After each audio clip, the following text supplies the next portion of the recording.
Before we begin today's sermon, let's take a moment to put our hands together in veneration to the Supreme One, the one who, with his utmost wisdom, was able to penetrate the veils of ignorance, understand the nature of nature, not only liberate himself, but with a determination to liberate all sentient beings, fulfilling his paramitas. He attained the supreme bliss of nibbana. So let's take a few moments to worship the Tathagata by chanting the Namaskara 3 times altogether and with me. Namo tassa bhagavato arahato samma sambuddhassa. Namo tassa bhagavato arahato samma sambuddhassa. Namo tassa bhagavato arahato samma sambuddhassa. How was our week?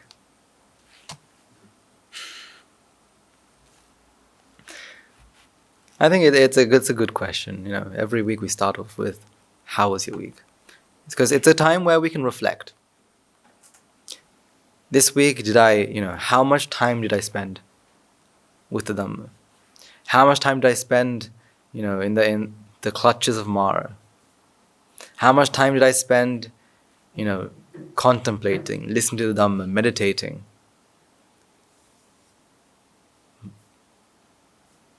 Because, something that you hear in lots of sermons as well as, sermons by our teachers as well, is that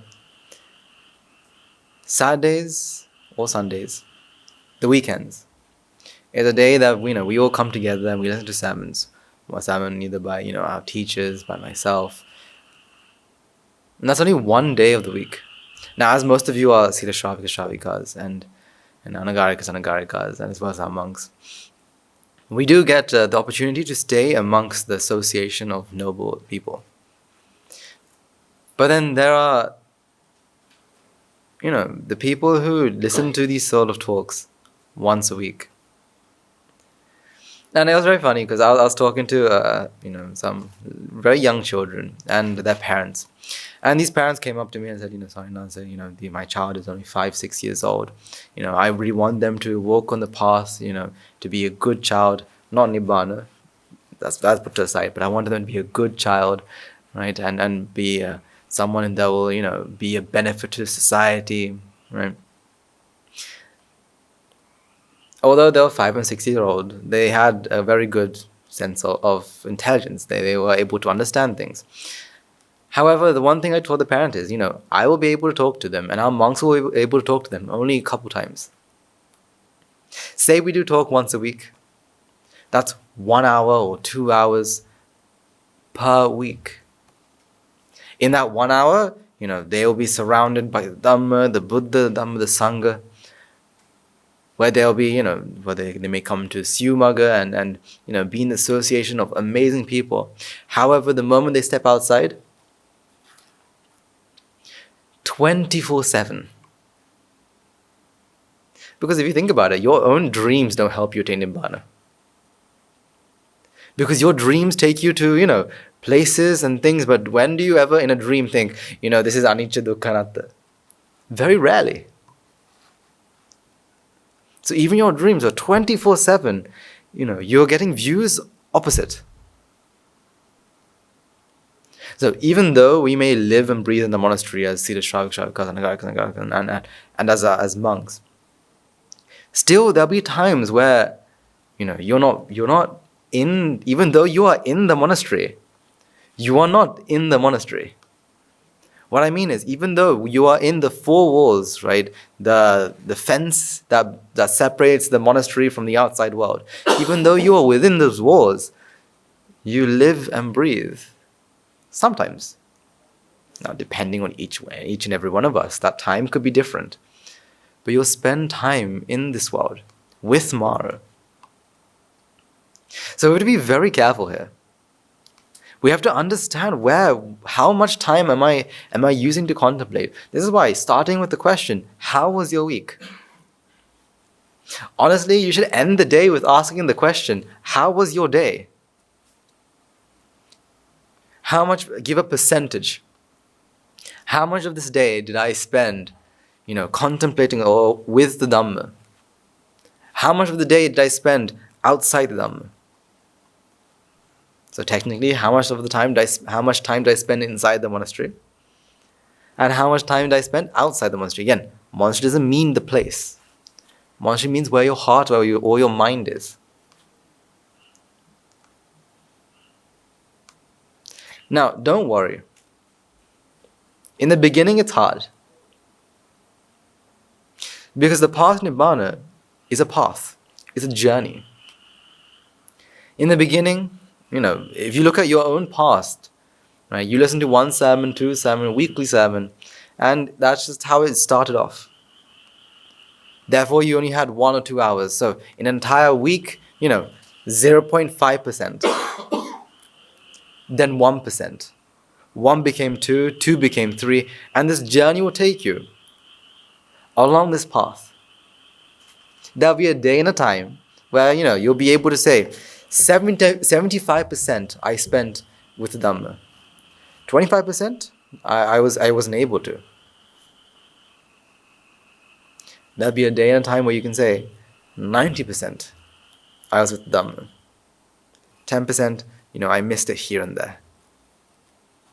But the day and time will come where you'll be able to say 99% of the time I was with the Dhamma. Just like 1% I was outside. And finally, the day and time will come where you think, my entire time was with the Dhamma. Not a single second, not a single minute, not a single hour did I spend outside. When that day happens, you can understand you are either an Arhat or on the verge. You can guarantee that. Because you're not giving, what you are doing is you're feeding the mind with what? Dhamma. So every day, have a time, before you fall asleep. Now, I had a great fortune of talking to some of our monks this week as well. I get to talk to them every day. I'm very lucky. I got to talk to one of them, and he says that every day he goes through he calls it the Vate Vandana, where every day before he falls asleep, so sometimes he's up late at night, right, planning for things, and he has lots of responsibilities and duties, so he may be up at 1, 2, 3 a.m. But still, no matter what, before he falls asleep, he takes a path every day. The first thing he does is he goes to the belly modu. Depending on how tired he is, he will spend 5, maybe 10, half an hour in the belly modu. Before he leaves belly modu, he will worship Guru Handru, Nayak Handru, and all the monks above him. Then he makes his way down this path all the way to the Buddha Mandir, the Buddha shrine, where he will spend 5 minutes chanting Buddha. After that, after worshipping the Buddha, he'll make his way to where? The Chaitya, right? Where he'll spend 5 minutes chanting Arya Maitri. Then he'll make his way all the way to the Sanghavasa, where if it's late at night, most monks are asleep. But he'll make sure he'll worship at least 3 monks. They may be asleep, but at least he worships 3 monks. And then he goes to sleep. right? And then, wait, still not done. After that, he goes to bed, sits on the bed, transfers merits, and he lies down, and he reflects about his day. And as he's reflecting, right, if he's finished reflecting, then he says that, sometimes if he has time, right, he's not fallen asleep yet, he would, in his head, think about the bliss of Nibbana. In his head, think, and with that idea, he falls asleep. Now, that is the idea that we should all have. Now, of course, some of you may not be able to go through, before you go to sleep, go through everything here, because, devotees have to leave by 6:30, right? However, in your head at least, take a moment and, have a small night routine. Doesn't need to be long. Like his one may take half an hour. Doesn't need to be long. Take just 5 minutes. But have a night routine where at the end you are able to, reflect on your day, the day that has passed. See how much of that time did you spend. See how much of the time you think you have wasted. And go forward. Now, like I said, there's no need to worry. You can say that, oh, I spent, only 2 hours, or I went to the value model for 2 hours. Even that 2 hours, I don't think I was able to contemplate for more than half an hour. So, percentage-wise, that's, 2% is the Dhamma and 98% outside. Oh, what a horrible person. No, this is not for you to feel bad about yourself. This is for you to motivate yourself, thinking, okay, today's 2%, tomorrow, 2.5. The next day, 3. Don't give yourself such high expectations. Tomorrow I'm going to spend every single hour, because that's impossible. Instead, give yourself a small goal. In the value, I spent 2 hours in the value model. Today I only was able to do 5 minutes of contemplation. Tomorrow, 10. Today, whilst I was eating alms, whilst I was consuming my alms, I wasn't able to contemplate. Tomorrow, I would at least spend 2 minutes contemplating. Give yourself just a small goal, a small achievement. Because the smaller the achievement, you can do. I mean, you contemplate for 5 minutes, can you not do 6? The next day, 6 is very easy. It's just another minute. But if you say, today I did 5, tomorrow I'm going to do half an hour. We have this idea, maybe no. I can't do that. I can't do that. And, although although ego is a feeling, we all have ego, because we all have ignorance. So we have to use ignorance for our benefit.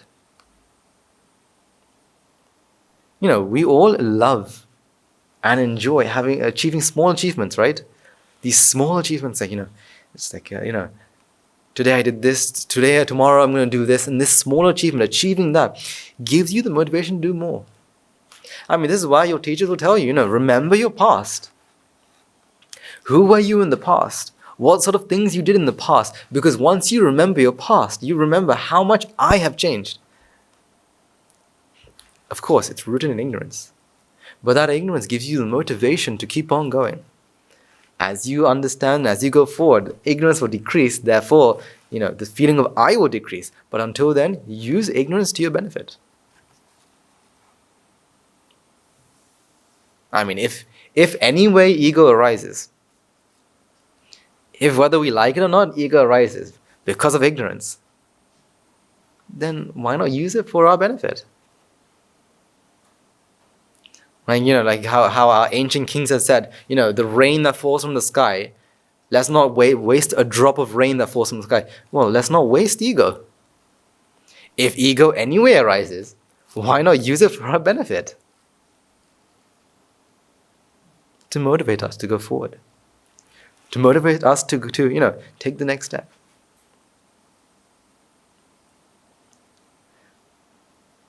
This is the thing,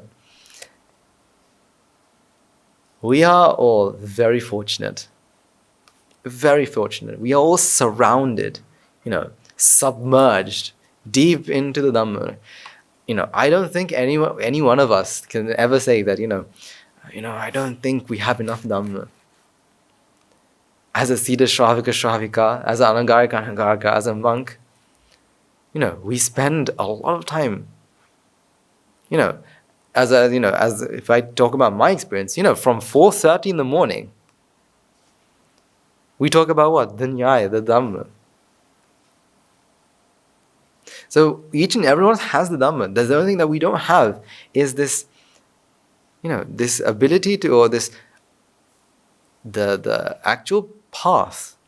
We have everything we need. We have our instruments. We have, the compass. We have everything we need. However, what we don't have is the path. The path of contemplation.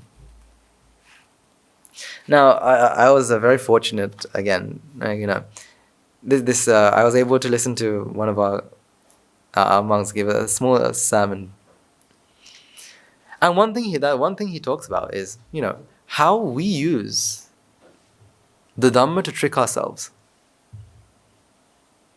How we use the truth to trick ourselves.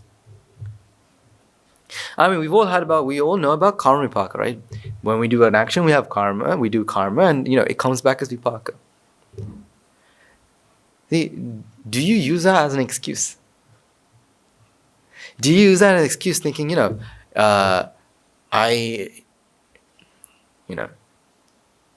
this is their vipaka. They aren't able, for example, a very good one is, let's say you are listening to, your teacher, or best one.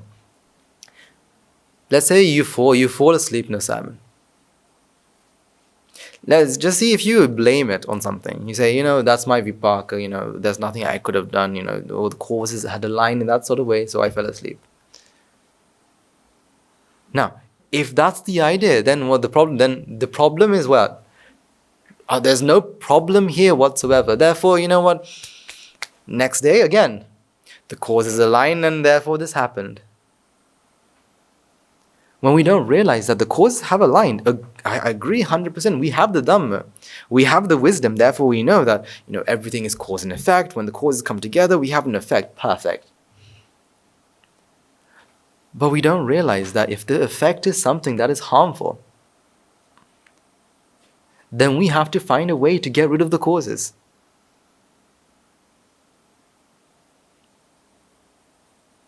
It's very easy to go and say, I'm gonna, the reason why this happened was because of this, and therefore, there's nothing, it's not my fault.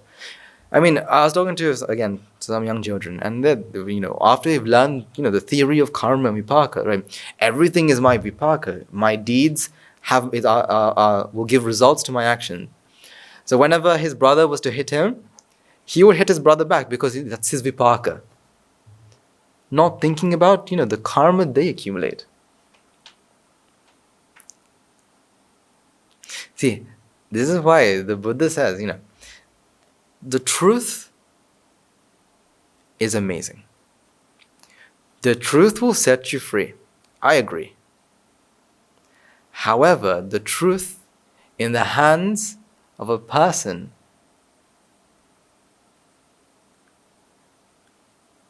who has a malicious intent, the truth is harmful. This is why the Buddha says that the truth is like a snake. Now, you've all probably sometime in your life ever seen these nature channels where there's a person who goes around looking for animals, and they introduce an animal and they say, this is a python, right? Or this is a viper. And then they take a hook and they show you the viper. If they were ever to hold a poisonous snake, where do they hold the snake? If they ever were to hold a poisonous snake, where do they hold it? By the tail, right? It's the easiest option, tail. Because if you hold the snake by the tail, what happens? Very easily, the snake will wrap around and will sting, will bite, will inject its venom into you. Then where do you hold it? By the neck? Like if we had a snake, where do you hold the snake? There's only one place you can ever hold a snake. Where's that? By the head. Same with the truth. The truth, you can only hold the truth at one place. You can only use the truth in the right way if you're going to help yourself. If you have any other intention with the truth, to help, even if it was, to protect one's, technically to protect one's ego, or to justify one's actions, then what you are doing is wrong. Then what you're doing is completely wrong. Because what you are doing is you're tricking you're using the truth, you're using the Dhamma to trick your own mind, saying that what I did was okay. What I did was perfectly fine. A good example would be, now as part of the sasana, as part of the Buddha's ministry, the Buddha says, protect what you have. So he gave things for the mind, which was the Dhamma, and he gave things for the body. Because if you ask yourself, what is it that you truly need? You only need 5 things. What are the 5 things? Our basic requirements, we only need 5 things. Clothes to wear, food to eat, what else?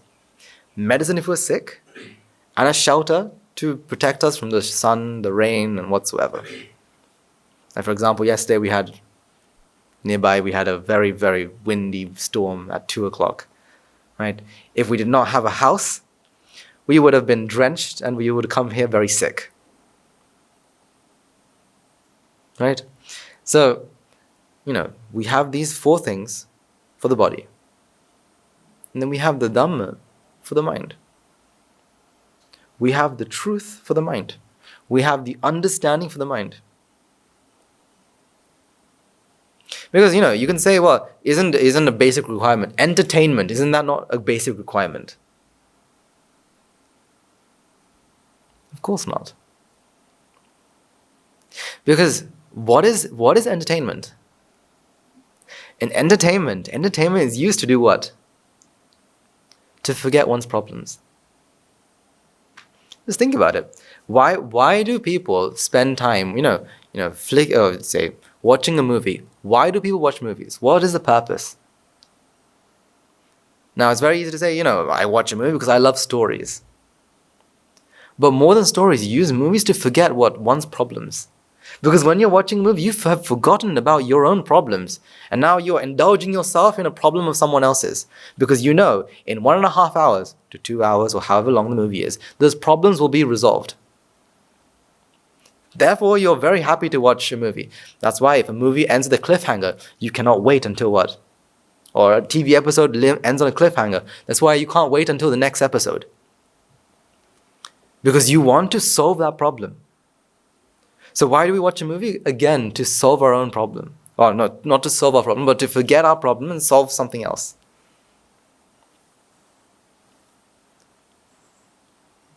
What about music? Why do we listen to music? We listen to music, the same thing. We have problems, we have, this coming up, that coming up, I have to do this, I have to do that. But you know what? Music makes it better because why? When you're listening to music, you are suppressing your own problems and thinking about what you're hearing and enjoying it. You're using it to forget your own problems. So entertainment has been used. We use entertainment more than to enjoy ourselves. We use it to hide away our problems so we can solve it another time. So entertainment is not a basic necessity. Instead, a necessity is finding a way to solve those problems. Is it not? If you are stressed, isn't your necessity, right? Your basic requirement to find a way to get rid of stress? Or is it to find a way to watch a movie to forget about stress? Which one?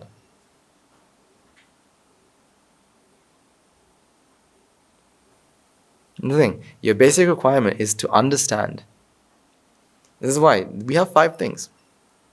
Now the Buddha talks about, these 4 things and not to waste it. Now it's very easy to say, I have what I have, and this is because of my vipaka. I live this sort of life because of the actions I've done in the past. Okay, understandable. But because of the Dhamma, because of the truth, you are now wasting. Because, once you understand cause and effect, you can get rid of this idea of waste. What is wasting? If fuel, oxygen, temperature comes together as a fire, what is wasted there? Nothing is wasted. Everything has been used, right? It's just, that's how it is. And so people will use the Dhamma to trick themselves.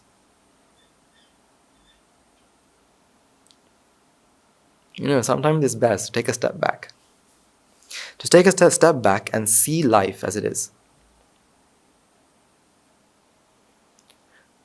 We are very fortunate to have the Dhamma with us. We get to listen to sermons, we get to listen to all these stuff. But, all of this can cloud our own vision. Sometimes it's best to take a step back and use the Dhamma for what it's for.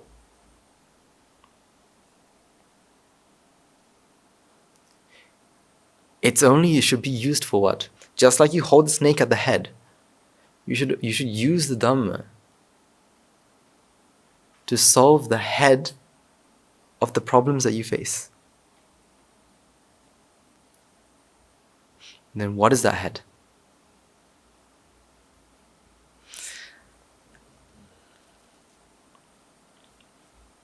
See, if we were to talk about the problems that we face, we can actually group them into certain parts. We can group all our problems. If we took all problems, we're able to group them. Simply as, there are things I want, but I cannot get. There are things I want. I can get it, but I can't, not now. There's things I need, but there's always, if you can group everything in the way that there are things I like, I want. There are things I don't like, I don't want. Very simply, we can group some of our problems in these 2 categories. I like, I want. I don't like, I don't want. There's nothing in this world that you don't like that you want. Tell me one thing in this world that you don't like, but you want.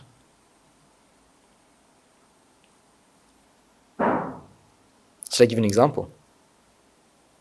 Why do we love tragic stories?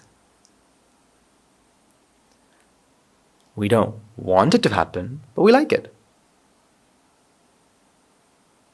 No, actually, you like a tragic story because you like the feeling of what? Sympathy.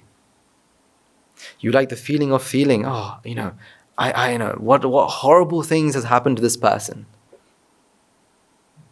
And you have that small feeling that, that was a horrible thing. I like that feeling of sympathy. So even that is something that you like. So you want something, you get it. You don't want something, you don't want it. And then, there's something that you want and haven't got yet. There's something that you don't want and still haven't got yet. The time where you don't have something is a time where you feel what? The time that you feel what? You feel vexed, For example, you all remember the feeling that you had, and when you're at school, waiting for your results. You've done an exam and you're waiting for the results. What do you feel? So there's something you want, you haven't got it yet. You don't know whether you've passed or failed. You're now waiting. What is that feeling of waiting? That feeling of waiting is something that we call what? Vexation. You're anxious. You're waiting for the next thing. You're waiting for, what is my result? Am I going to pass or fail? Am I going to get 100% or 99%? Am I going to get 90 or 80? And now you're asking these questions, and now you're feeling this build-up of pressure inside of you. But if we were to ask ourselves, why do we feel either one of these? You can draw a line and say, well, I want this to happen because there is something that I want. There is something that I want. For example, the only reason you stress for a test is because you what? Want to pass. I mean, have you never done a test where you don't want to pass? And say for example, say a teacher gives you a test and doesn't say it's a test, just gives you some questions. And you answer the questions as normal as possible. Then they mark it and they say, oh, you got this question wrong. It's not a test. You'll be upset that you got the question wrong because you want to get the question right. But you don't want to, you're not stressed about it. You don't write these 10 questions under a lot of stress because you don't know. You don't want. Whether you get what you want or you don't get what you want, whether you receive what you don't like or don't receive what you don't like, there's always something that you like. Now, where does this idea of liking come from? Are we born with the things that we like? Do we know what we like when we're born? Do we know about ice cream when we're born? Do we know about chocolate when we're born? Do we know about cake when we're born? Do we know that we don't like tests when we're born? No, these are things that we have grown. As we were growing up, we have learned. It is something that we've learned. It is something that we've been almost conditioned to think. For example,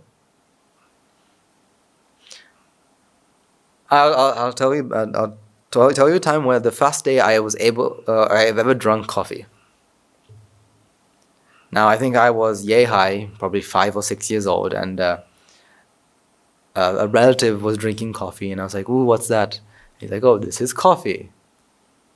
Have some." And I remember having it for the first time, and it was very bitter. I think this person loves having the blackest of coffees with like no sugar. And I hated it. From that moment onwards, coffee was something that I don't like.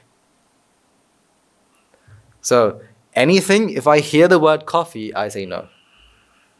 So I remember once I was one of my friend's mothers she loves making iced coffee.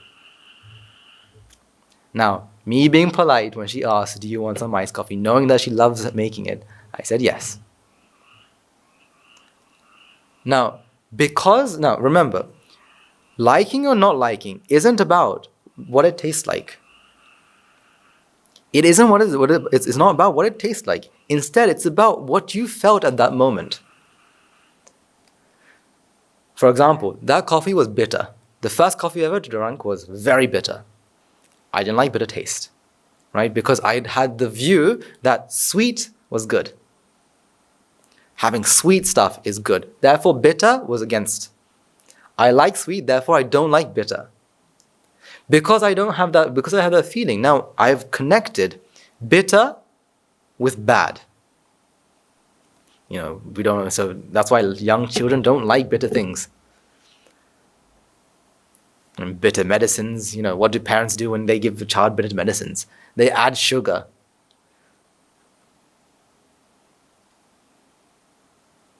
Now, the bitter has been connected with not good. Therefore, now when I had coffee, now I made the connection. Coffee is equal to not good. So if I ever heard the word coffee, I connected with not good. So had coffee, and then she made iced coffee, gave it to me. I reluctantly had to drink it all, right? Being polite and whatnot. She asked me, was it good? What did I say? Yeah, it was very good. And without asking, she poured me another cup and said, drink some more. And again, reluctantly, I drank some more. Luckily, she didn't ask the second time, or else I would have, never gone there again. But again, why did this happen? Because the connection was made. Coffee is equal bad. Therefore, coffee I don't like. Now, growing up, as you get to a time where, you have to stay awake at night to study, what do friends say? Yesterday I had a very strong cup of coffee and I was up all night studying. And then they say, have you ever had a latte before? A cappuccino before? Right? Have you ever had an espresso before? Now I remember, I used to love chocolate. And so, when my friends introduced me to, what's it called? Coffee with chocolate. There we go. Mocha. And they're like, there's coffee with chocolate. I was like, yes, I want to try that. And then what? Now the connection between coffee equal bad is changed to what? Coffee? Good. So if it was coffee that made me happy or sad, here and there, that means it should have been permanent. When you like something, it should be permanent. You always like it or you always don't like it, but that's not it. It can change. Why does it change? Because there's always something that's causing it. Like I said, it's a condition. You've been conditioned. You have been conditioned to think that, chocolate is equal good, coffee is equal bad. So when I receive chocolate, equal happy. When I receive coffee, equal bad. But you can change the conditioning just like you can condition an animal. You can condition an animal the exact same way. You give them something they like or pretend that you're giving something they like and they think, oh, I like this, therefore this makes me happy. That's why you can train a dog to be happy when you give them a click. I mean, when you click, does the dog receive anything? Do they receive any sort of treat? No, but when they click, they give food. When click, food. Click, food. So when they're treated, they give a click and now the dog's happy. No food, but clicked. Because it's conditioned. Where does that come from? The idea, this connection that is made. Now, why is there a connection made? Where does that connection come from? Where does that connection come from? So let's look at this, right? So again, whether happy or sad, both come from this idea of what you wanted, right? This idea of what you wanted has to come from,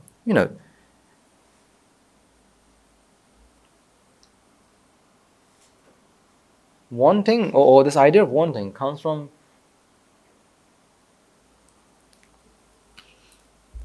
let me give you an example before that.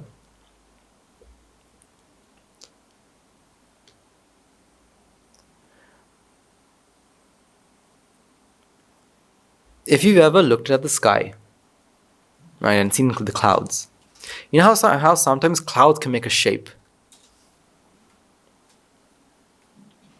Clouds can make shapes. You look up in the sky and you see a cloud and it's a shape of a boat.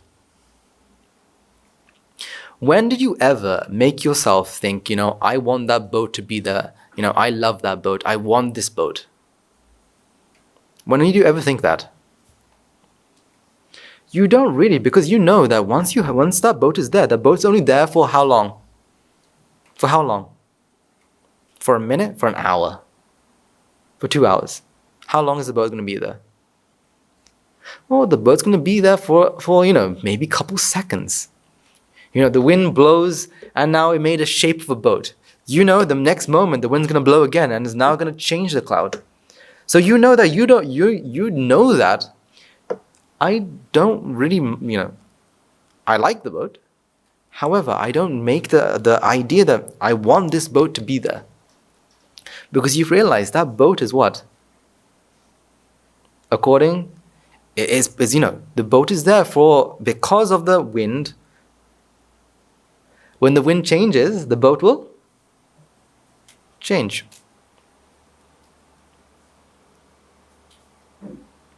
Or another example is that,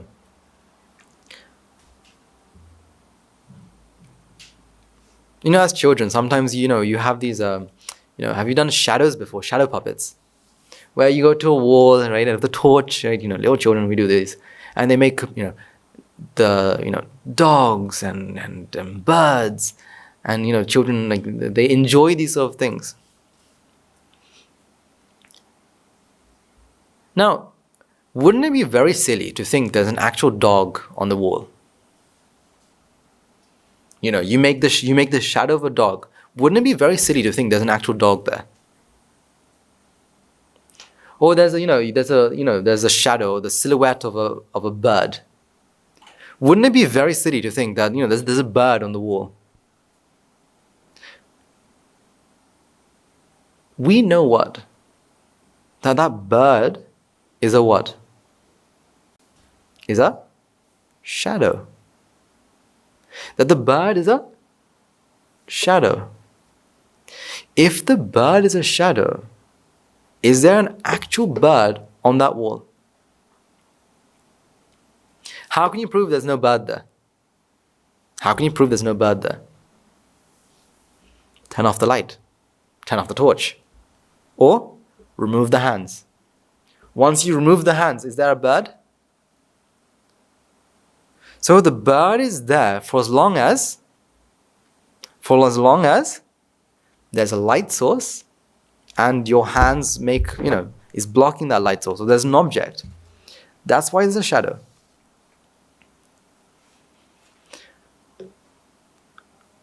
But for a young child, what's on the wall? For a young child, what's on the wall? Mom, there's a dog on the wall. Because in their heads, there's an actual dog there.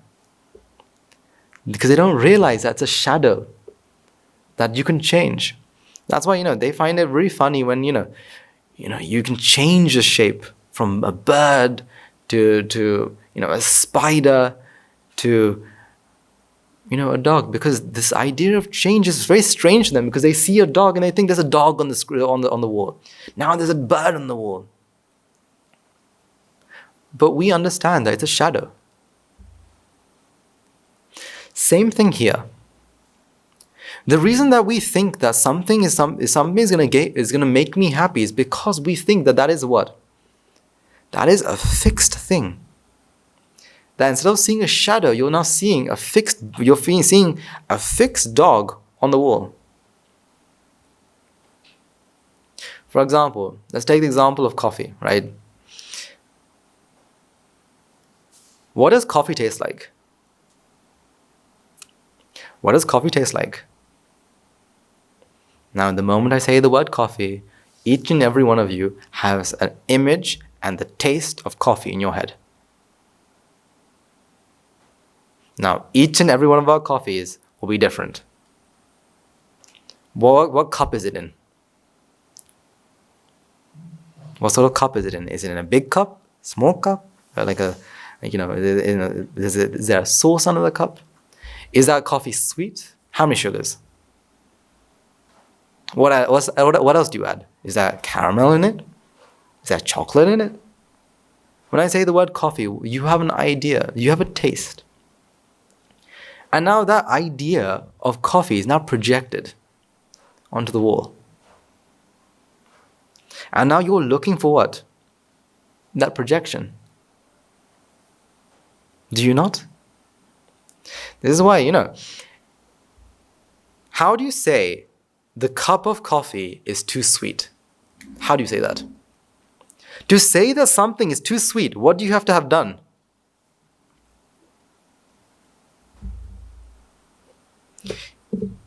Is this big or small? Is this big or small? Is this big and small now? Now it's much smaller, right? Because it's smaller compared to what? This. The only way you can say this is smaller is when you compare it. So when you drink a coffee and you say it's too sweet, that means you're comparing it. Comparing it to what? This mental image you have of a coffee.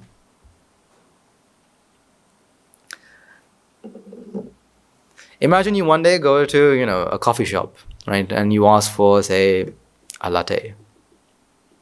And instead of giving you, a normal latte, the latte is green. Would you drink it? Would you drink it? Unless it's near Halloween, you would not drink it. Why is that? The image of a latte is you project that image to the outside. Now you're now comparing. Is what I am seeing actually there? Is it close to my image of a coffee? If yes, you think, oh, that's a good coffee. Sweet. It's not too sweet, not too bitter, perfect. If it's too sweet, you say it's too sweet. If it's too bitter, it's too bitter. This is why, you will never be able to drink the same coffee as the coffee in your mind. Because in your mind, your coffee is what? The best coffee you've ever tasted.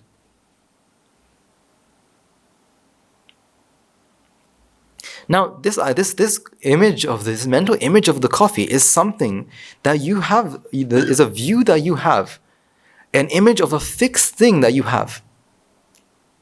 However, what does coffee really taste like? Imagine you had no tongue. What does coffee taste like?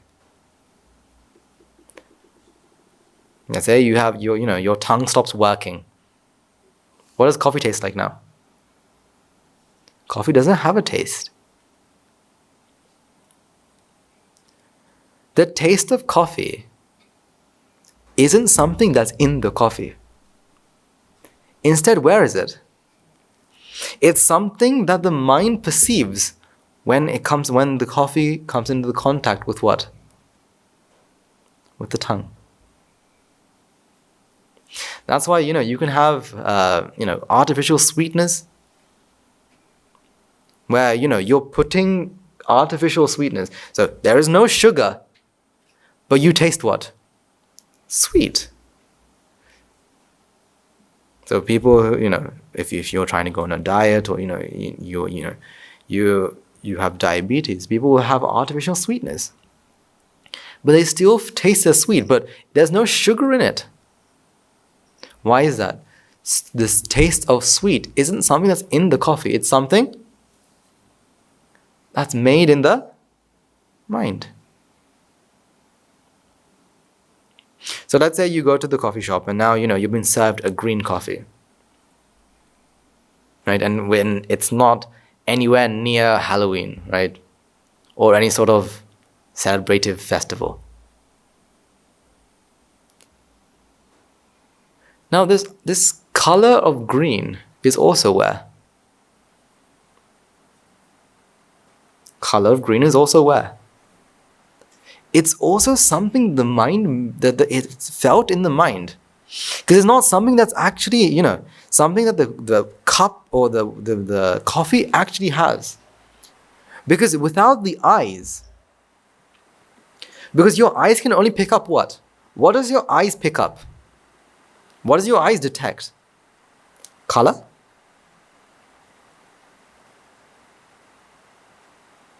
Your eyes can't detect color. What does it detect? Light rays. Depending on the frequency, your mind will perceive different colors. For example, you see this, you say blue. Let's change the light. Like we change the light to, red. What color do you see now? You see black. But if you're seeing, the color of the pen, no matter what color the light is, you should be able to see what? Blue. But instead, you're seeing not color, you're seeing the light rays. That goes to your eyes, is translated, and therefore this image is something that is in the mind. But what about the coffee itself? What is coffee?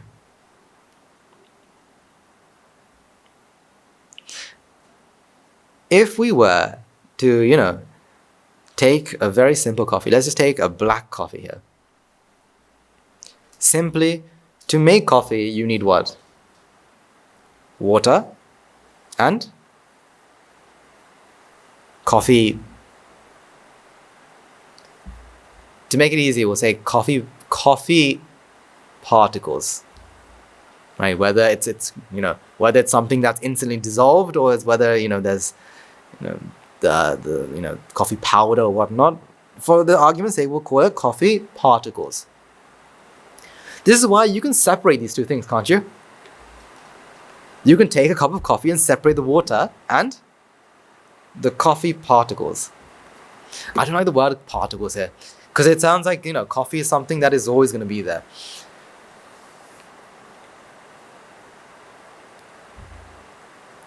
For argument's sake, we'll call it coffee extract. You can separate water and the coffee extract. So technically, you could actually separate these two things out and have a cup of water and a cup of coffee extract. But you put them together, you have what? Black coffee. You add a bit of milk, and then you have what? Milk coffee. Add a bit of chocolate, then you have what? So what is the difference between a black coffee and a mocha? Different arrangement. Arrangement of what? Arrangement of ingredients.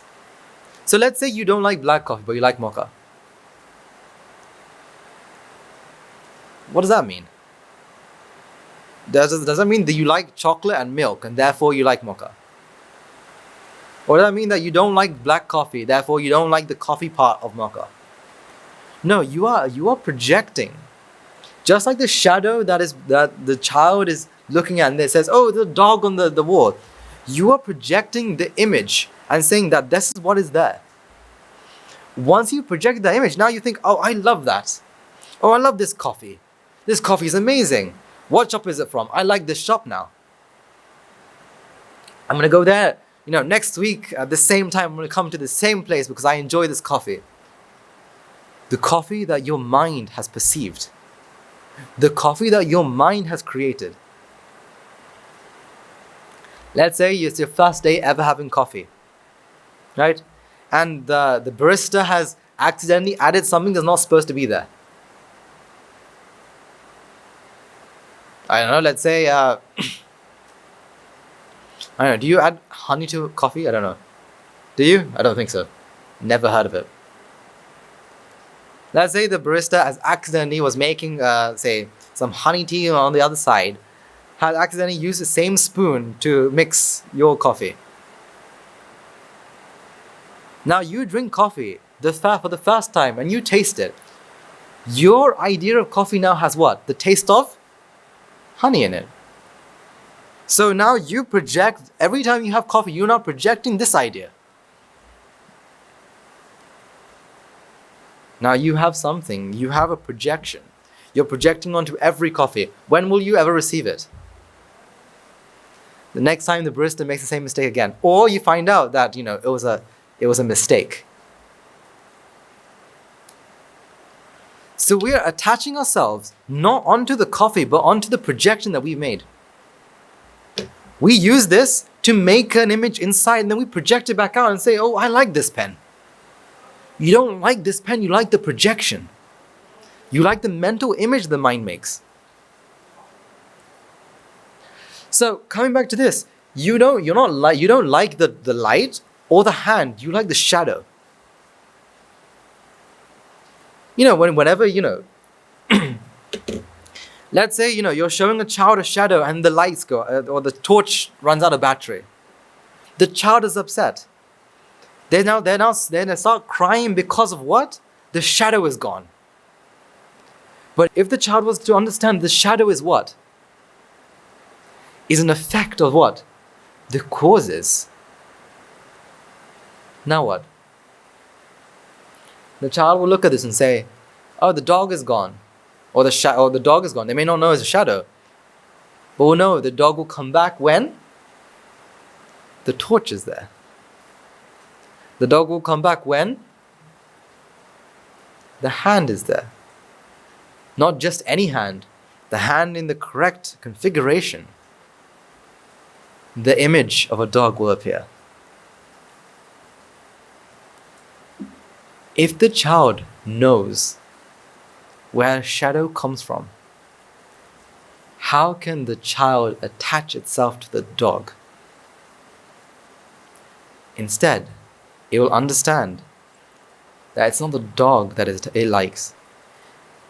The dog on the wall is a projection in the mind.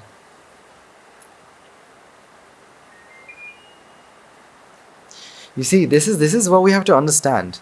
That as we're going through in life, because, what we don't realize is we have to see, I'm not telling you to look at this and think of an elephant. Every time you look at this, think of an elephant. Think of elephant. Elephant, elephant, elephant.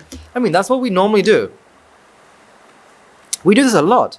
We look at something and we try to think of it to be something else. For example, people who are scared of spiders, right, will think, okay, this is not spider, this is a fluffy bunny. It's a fluffy bunny. Fluffy bunny. Why? So they can get rid of the fear of what? Spider. They look at something and they try to pretend it's something else. I'm here showing you that don't pretend it's something else. Look at it for what it really is. This pen is a projection of the mind. As in, there is something here, but the shape, the color, the texture of the pen is what the mind makes. And that mind makes it because of the causes. For example, let's say I leave this in the sun for about a week. What will happen to the color? If I leave this in the Sri Lankan sun for about a week, forget a week, about 3 days, what will happen to the color? It will fade. Why does it fade? Is it because the pen's color is fading? No, instead, the causes that give rise to the color of the pen, the blue color, has changed.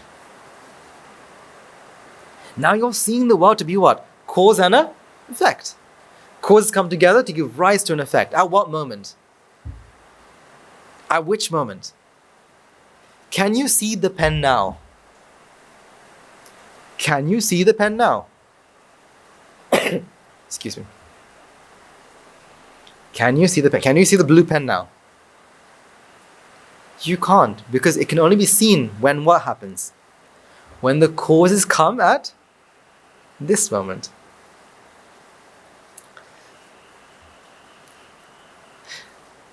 Now, what's really funny is that, the causes come at this moment to give rise to the pen.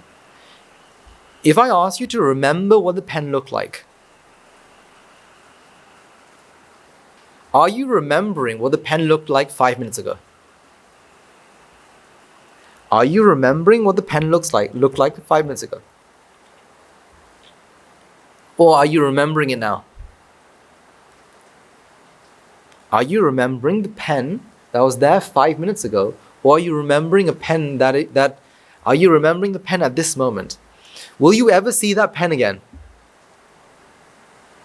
Have you ever been on that holiday that you really like? That holiday that was the best holiday of your life. And yet, you want to go on it again. Why is that? To experience the same feeling that I had 3 years ago. Can you ever experience that same feeling that you had 3 years ago? Let's say you went to the beach. You love the beach. You look at the beach and you think, wow, this is an amazing beach.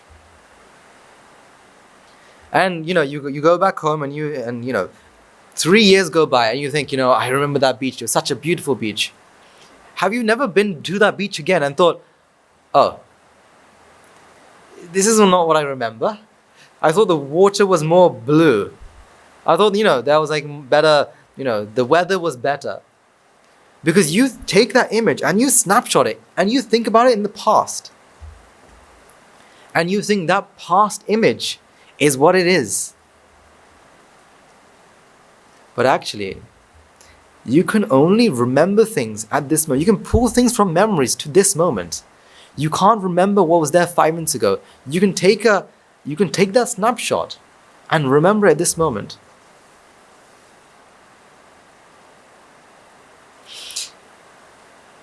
I mean,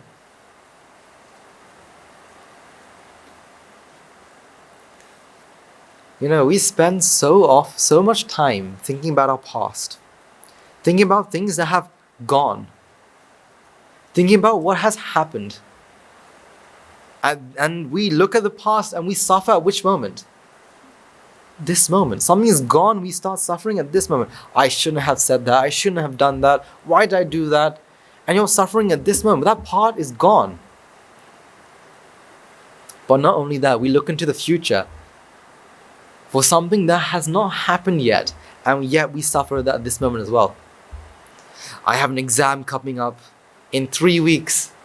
It's in 3 weeks, but right now, what are you feeling? 3 weeks, oh my god, an exam's coming up, how am I going to prepare for this? And you're suffering now for an exam that's 3 weeks away. Because you feel that, I have my future, I have a past, when actually all you have is this moment. When can you ever go back to the past? When can you ever travel to the future? You only have this moment, but yeah, you suffer either way. Because you project. You take your mental image and you project to the past, you project to the future, and think that this is my life. When actually, all you have is which moment? This one. All you have is this moment. Not a future, not a past, but a present.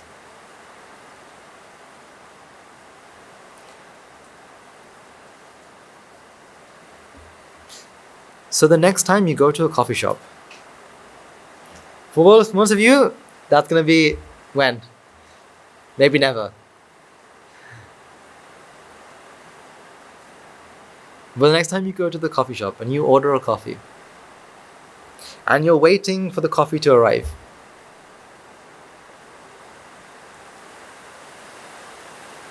don't look and project the coffee in your past to the coffee in the future. Don't project the coffee in your past to the coffee in the future. Instead, take what is there, and accept it. Take what is there and accept it. Because that is what is there at that moment. The only reason you can say the coffee is too bitter is because it's mental projection. Something that is not there. The only thing you can say that, this coffee is not hot enough. Right? Can you reheat it? The only reason you can do that is because, you're projecting the past to the future. Instead, take this moment as it is. Enjoy this moment. Can't we? Enjoy what you have at this moment. Eye object comes together and gives you sight. Enjoy that. But instead we think, look, this whiteboard, oh no, there's something here. Let's remove this part and look at a beautiful whiteboard. You're projecting what you want here, not enjoying what you have at this moment. See, ear comes in contact with vibration that gives you sound. Enjoy it. Instead of thinking, can't we change it? Can't we do something to it? Can we keep this for longer? Can we keep this for longer? Can we make this shorter? And now you have your opinion. Instead of accepting what you hear for what it is. When the causes come together, you give rise to the effect. Enjoy it.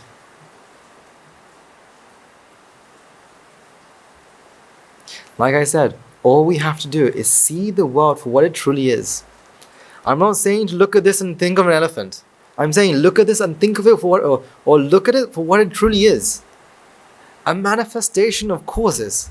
When the causes come together, we have this effect which we call a pen. Look at it for what it truly is. Look at it for what it truly is. This is a manifestation. Causes coming together to give rise to an effect. This is why you can change this. How? You can remove piece by piece. What happens to the pen? What happens if I was to remove every piece out of this? What happens to the pen? Nothing happens to the pen because the pen was just an effect. Instead, the moment you start breaking the pieces out, you're left with what? A different manifestation. Enjoy the moment for what you have. Whether you get what you want or you don't get what you want. The only reason you're happy or sad is because there's something that you want. You're looking at the wall and you're thinking the shadow is the dog. Instead, once you see it, for the fact that it truly is, it's a shadow. A shadow that is cause and effect. For as long as there's a light source, for as long as there's an object, there is the dog. When the causes change, or when the causes alter, when the configuration of hands start to change, the shadow will also what? See, the next time you're walking outside, so today is not a sunny day, but next time on a sunny day when you walk out, you see a shadow. Look at the shadow and think, this is what? A manifestation. Shadow is only there for as long as the light source, the object, is there.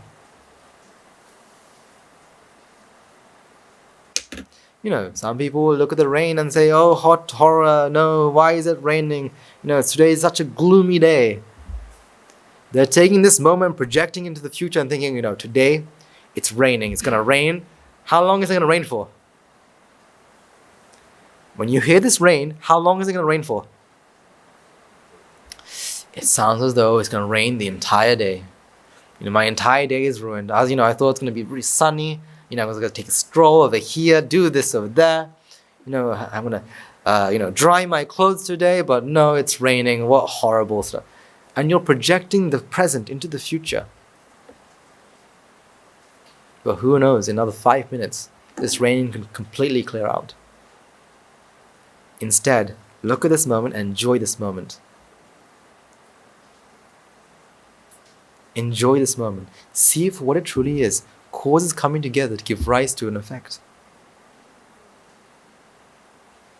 Because technically, the only reason you know it's raining is because what?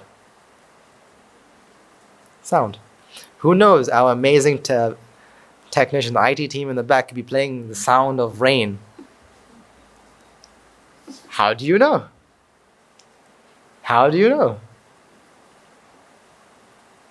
Okay, you can stop it now. I'm joking. I'm joking.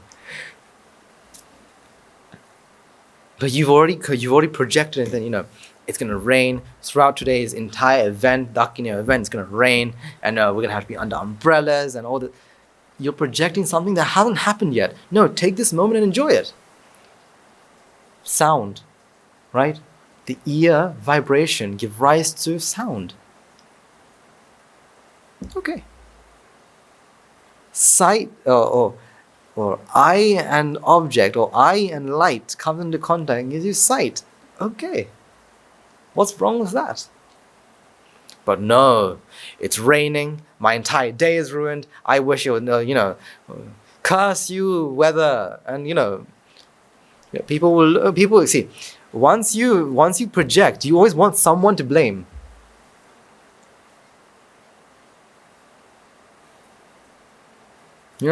Why? So either whether it's God or whether it's Vipaka or whether, I don't know, the Roman god of rain, right? There is someone that you want to say, why did you make it rain today? Because you want to blame someone because you can't accept the present moment.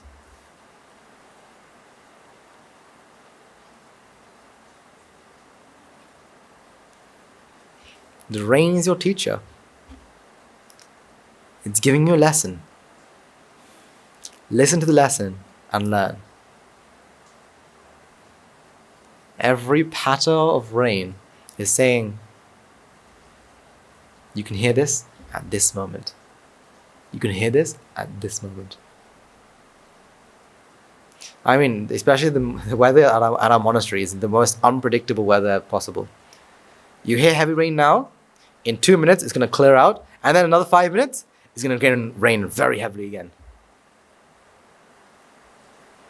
What's it teaching you? When causes come together, the effect arises now. Now. It's teaching you a lesson. Be a student and be ready to learn. I mean, thanks to our mind, right? The mind with the ignorance of how the world works. Our mind makes lots of stories. I mean, trust me when I say this. Most of the problems that you feel is because you are crafting a story. I mean, it's something that a mind that doesn't realize the truth, the reality of the world puts together. Because they don't see it to be, causes come together to give rise to this moment. Instead they see, this person didn't smile at me today. That means this person must be angry. He must be angry because of this that I did yesterday. And connecting the dots of random events and making a story. He looked at me and he didn't smile. I must have done something wrong. What did I do wrong? Oh, he probably thinks that I did this, but I didn't do that though. And now you're creating a story. Who knows? It can only happen at this moment. That's why the past is history. The future is a mystery. But the present is a gift. That's why we call it the present. Enjoy this moment. See this moment for what it truly is. Now, again, all we have to do is what? It's an elephant. Elephants. No, just look at life as it is. Understand the world as it is. Cause and effect. The causes come together to give rise to an effect. That's all. I mean, if you look at it, all the teachings that the Buddha has ever talked about, all 84,000 teachings, all talk about cause and effect nature of the world, the dukkha nature of the world, the anatta nature of the world. All 84,000 can be boxed into 3 groups. And these 3 groups can be boxed into the same thing as nature. All we have to do isn't try to see something for what it's not, to try to see it for what it truly is. To see the shadow for a shadow, not for all the bird or the dog. To see the shadow for what it truly is, a shadow. And then you can live every moment in utmost bliss. Someone screaming at you, right? Why did you do this? Why did you do that? You're hearing it at what moment? This moment. Ear, vibration, sound arises. So what? If there's a mistake, of course, understand that and change, of course. But why should you be upset for a sound that arose at this moment? Yesterday he shouted at me. Today, I don't think I can face him today. He may still shout at me again. That's the past. Why live in fear? Go.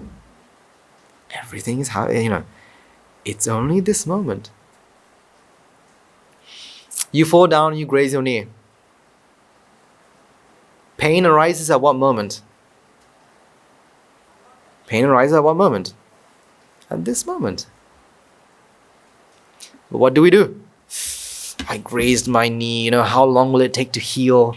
Maybe look by the size of the cut, it's going to take about a week. I'm going to have to wear a bandage I'm going to wear a plaster for a week, oh no. And now you're projecting a future that's not there yet. And you're suffering so unnecessarily. Instead, accept it.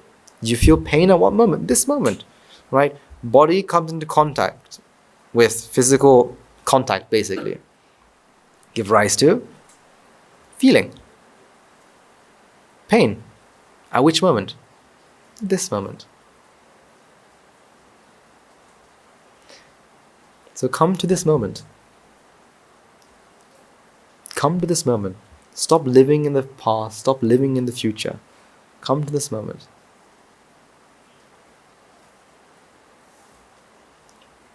Because that is the reality. There is not, the past is gone.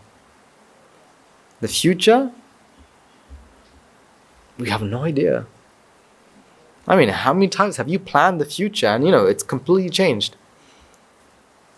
I mean, how many of you planned to come to the monastery when you were, a couple years back? Did you ever plan to come and stay in the monastery?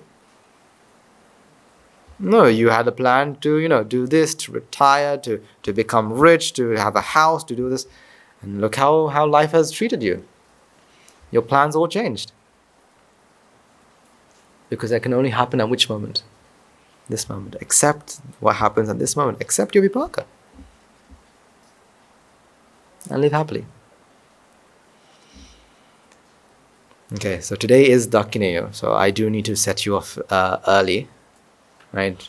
Because you have an event to prepare for.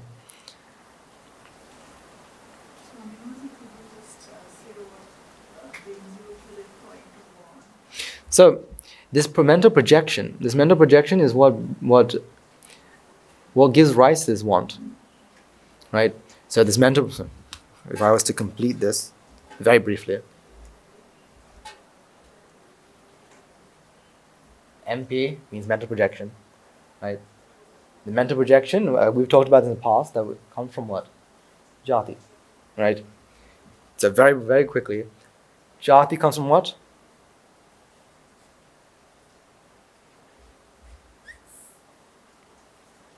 Ignorance of the nature of nature. So technically, we don't need to worry about this half, because that half will always happen for as long as this is there. These are two different. This is almost not two different processes. This is the same process. However, it is, we don't need to worry about this, because the moment you want something, you'll either be happy or sad. You can't stop that. Next time you eat chocolate, try to be sad about it. Oh no, I'm eating chocolate, oh dear. And you can't be, because the moment you like it, you're going to like it. The moment you want it, you're going to like it. So there's no point of worrying about that. What we have to worry about is this. And the only cure for ignorance is what? What is the opposite of ignorance? Wisdom. I think you have to change nothing but understand. See the process for what it is. Because if you want to expand this process, you can go into the depths and say, oh, okay, ignorance, the attachment, the vexation, and all this. But very briefly, all we have to worry about is the process. We have to understand the process happens at what moment?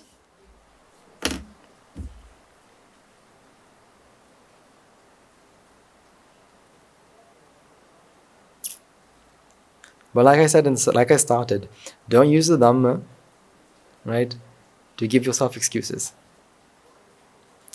Everything is, today I'm gonna, when I go home, I'm gonna eat, my favorite pizza.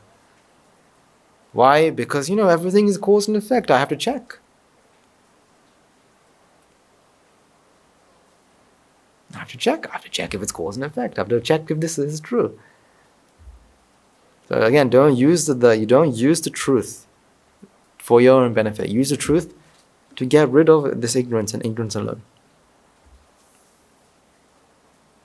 Because there's truth in the hands of a malicious intent. See, you can't say in the hands of a wrong person. Who's a wrong person? What's a wrong person? What person is wrong? No, in the hands of a malicious intent. Who can have a malicious intent? Anyone. That's why there's no good or bad people. There's only good and bad intention. And how many of you can read minds? How many can read people's intentions? We can't. So we can't label people to be good or bad. So it's no malicious or bad people. It's not a malicious intent. The truth in the hands of a malicious intent is dangerous. That's why the 10 wrong views, the micchaditthis, the 10 micchaditthis come from what? Come from the Dhamma itself. So the truth in the hands of malicious intent is dangerous. So have the intent of freeing oneself as well as freeing others.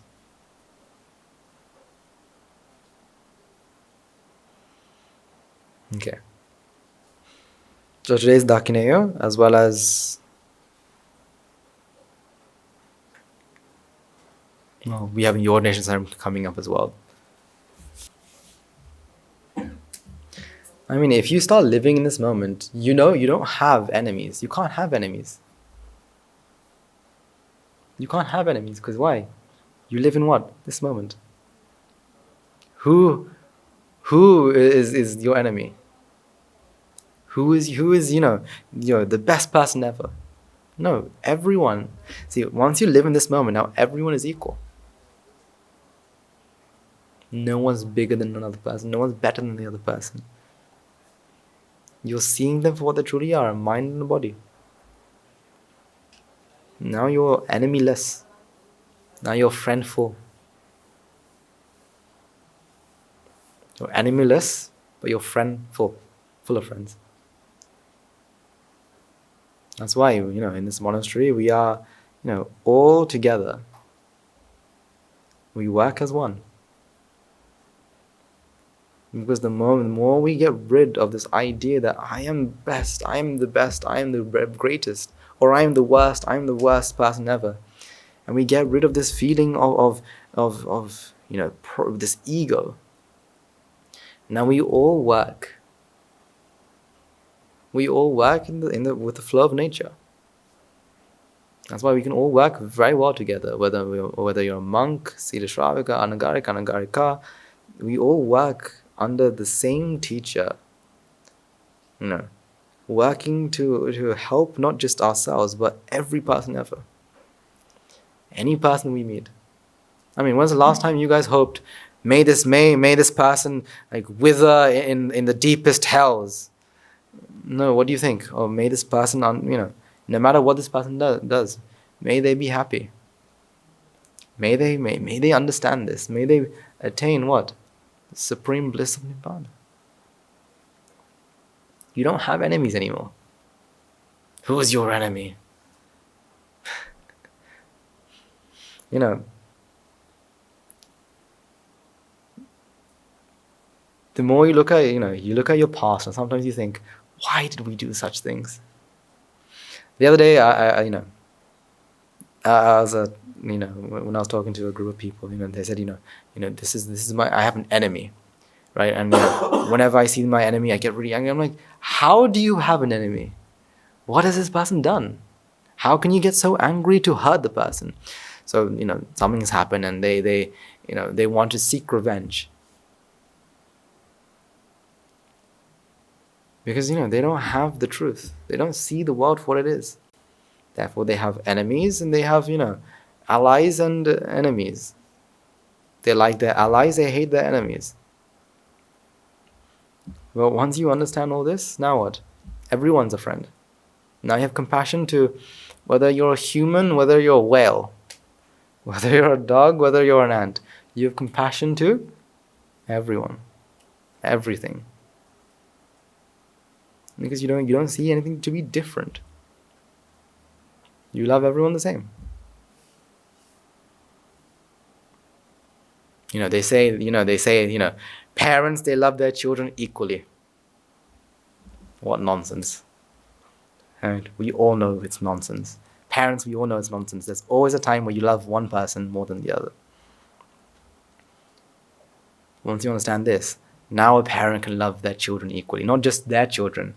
They can love children equally, whether it's theirs or whether it's a neighbor's, whether it's, someone on the opposite side of the world.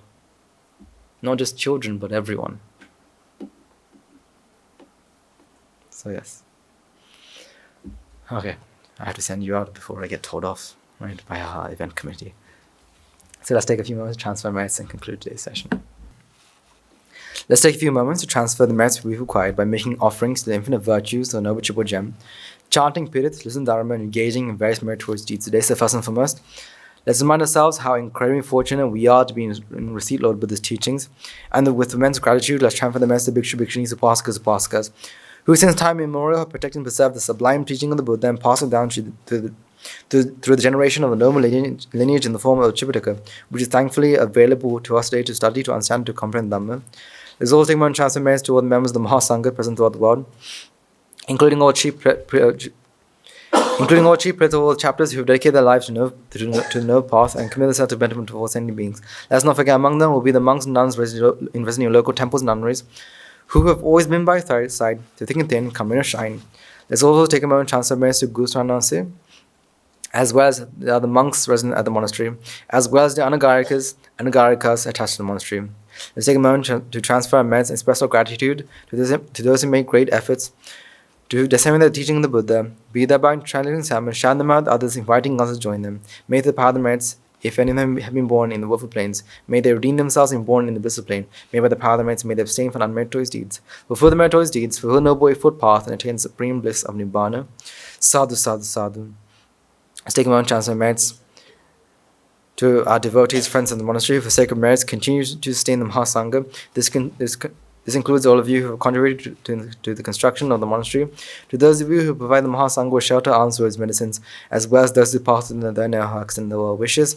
May the power of the merits, may they abstain from unmeritorious deeds, fulfill the meritorious deeds, fulfill the noble eightfold path, and attain the supreme bliss of Nibbana. Sadhu, sadhu, sadhu. Let's also take one chance to our mothers, fathers, husbands, wives, brothers, sisters, sons, daughters, grandparents, uncles, aunts, cousins, nephews, nieces, friends, acquaintances, employees, and to all those who have helped us, supported us, assisted us in a shape or form. By the power of these merits, may they be healed in physical and mental ailments. May they overcome any obstacles in their spiritual progress. May they abstain from unmeritorious deeds, fulfill the meritorious deeds, fulfill the noble eightfold path, and attain the supreme bliss of Nibbana. Sadhu, sadhu, sadhu. Let's also take one chance to merits with devas, brahmins, spirits, demons. Primarily the Sakadeva, as well as the numerous gods and deities who are committed to protect and fulfill the Sambandha Sasana. Let's not forget that among them will be our guardian deities who keep watch for us and keep us out of harm's way. May the power of the merits, may they prosper in divine power and wisdom, may they abstain from unmeritorious deeds, fulfill the meritorious deeds, fulfill the noble eightfold path, and attain the supreme bliss of Nibbana. Sadhu, sadhu, sadhu. So let's take one chance to merits to our ancestors who have predeceased us, to all the been friends and family to us in this long journey in Sansara. Let's also take one chance to merits to the armed forces as well as the police force who sacrificed their lives to protect the peace and the harmony of our nation. May all those lost life in the war, with a friend or foe, rejoice in the merits acquired today. Let's also take a moment to transfer merits to all those who lost their life in natural calamities such as tsunamis, earthquakes, landslide, pandemics, reminding ourselves among them will be those who have been friends and family to us in this even long journey in Sansara. May the power of the merits, if any of them have been born in the woeful plains, may they redeem themselves and be born in the blissful plane. May by the power of the merits, may they abstain from unmeritorious deeds, fulfill the meritorious deeds, fulfill the noble eightfold path, and attain the supreme bliss of Nibbana. Sadhu, sadhu, sadhu. And finally, let's all resolve, may the power and blessing of all the merits acquired the other day, we have been witness the event of many hundreds of thousands of Arhat Mahin nuances in this blessed land. And finally, may through the power of all the merits acquired the other day, you and I and everyone who made this program a success become an Arhat Nuanse or Arhat Mahin Nuanse in this very life, in the era of the Gautam, the Supreme Buddha itself. Sadhu, sadhu, sadhu. May the blessing of Noble Triple Gem be with you all. The members of the Mahasangha now transfer their blessing to you. Raga ginen midetnva Dveshaginen midetnva Mohaginen midetnva Nibbana parama sukhayin Sukita taravetnva Nibbana parama sukhayin Sukita taravetnva Mamada siyalu loka සියලු සත්වයෝ නිබ්බාන පරම සුඛයෙන් සුඛිතතර වෙත්වා නිබ්බාන පරම සුඛයෙන් සුඛිතතර වෙත්වා නිබ්බාන පරම සුඛයෙන් සුඛිතතර වෙත්වා රාගගිනි නිවේවා ද්වේෂගිනි නිවේවා මෝහගිනි නිවේවා නිවන් සැප ලැබේවා නිවන් සැප ලැබේවා නිවන් සැප ලැබේවා තුන්වන්ගේ සුවිසි අනන්ත මහා ගුණ වලින් සියලු ලෝක සියලු සත්වයෝම නිබ්බාන පරම සුඛයෙන් සුඛිත